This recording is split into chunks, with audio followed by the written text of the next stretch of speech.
За сайн байцгаана. За одоо би Samsung утас барьдаг хүмүүс зориулаад нэг товчхон хэрэгтэй болов гэд нэг заавар оруулах гэдэг байна.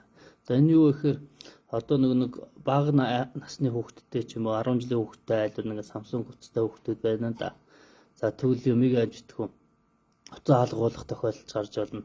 За хаана явна тодорхойгүй утас мөцн холбогдохгүй байх ч тохиолдлууд гарна. Энэ тохиолдолд нэг утасыг онлайн орчинд байхгүй ч гэсэн хаана байгааг нь яах нь мэддэг бас боломжтой байх нэ. За тэгээд мэдхээс зогсохгүй нөгөө байрсан тэн дээр байгаад байгаа да. За тэгэхээр нөгөө утас унтарсан бай гэж үү тэгвэл нөгөө хонхны дуудлага өгөх юм боломжтой байдаг байх нэ. За тэгвэл хэдүүлээ тэрийг яаж хийх вэ гэхлээр за амархан байх нь утас руугаа ороод settings руу дараад за энэ search гэдэг дээр find my mobile гэдэг. За энд гараад ирлээ тийм үү? Find my mobile гэдэг. За тэгвэл энэ дээр ингээд арчна. За тэгэхээр энэ нөгөө нэг энэ утсыг анх нөгөө хэрэглээнд ашиглахад бүртгүүлсэн mail хаяг гэж байгаа. За энэ очрол сургалт гэдэг би энэ очрол сургалтынхаа юун дээр ингээд энийг ашигладаг байна. Байгууллагын утас учраас. За тэгээд find my mobile гэдэг дээрээ арчна.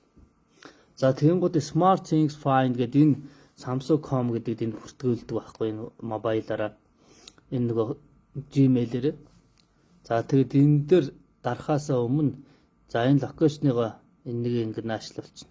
За Offline Find ингээд энийг яах нь юуг байсан ч яах нь интернетгүй байсан ч яах нь энийг ингэ асаагаад өгч.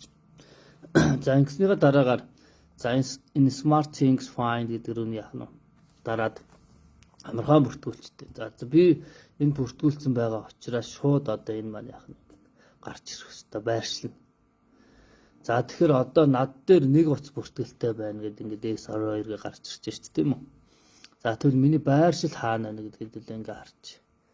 За байршил болохоор байршил за энэ 24 дугаар сургууль. За энэ төв инхтаймны өргөнчлөө. Одоо энэ манай нөгөө Peace Mall дээр байна. Би ажил дээр байгаа учраас энэ ингээд харуулж байна. За энэ ингээд ийшээ тийшээ хөдлөх болох юм бол яах нь энэ бас заагаад явчихдаг. За энэ доор байгаа нэг мэдээлэл үү. За энэ хонхны дуудлага шууд өгнө онторсон утсан дээр мөн үү. За тэгээд утсанд хөгжөөгүй байж байгаа нөгөө алга болсон ч юм уу яасан бол шууд хөгжээг ингэж хянана. За батарей нь хэдэн өвтэй байгаа нь ингээд 58 өвтэй гэдэг ингээд харагддаг шүү дээ тийм үү. За доторх юмудаа устгаа хийчих юм уу яах нь. Энэ дээр дараад устгаад хийчих боломжтой. За тэгвэл одоо утас унтарсан байна. Утас хайгаад болохгүй байна. Нөгөө газар очихвол дуудлага гэдэг товчон дээр дарчихна. За тэгээ хонхны дуудлага дээр ингээд дуудлага өгч. За ингээд дуудлага өгч байна. Утас унтарсан ч бас энэ дуудлага ингээд өгөх юм аа.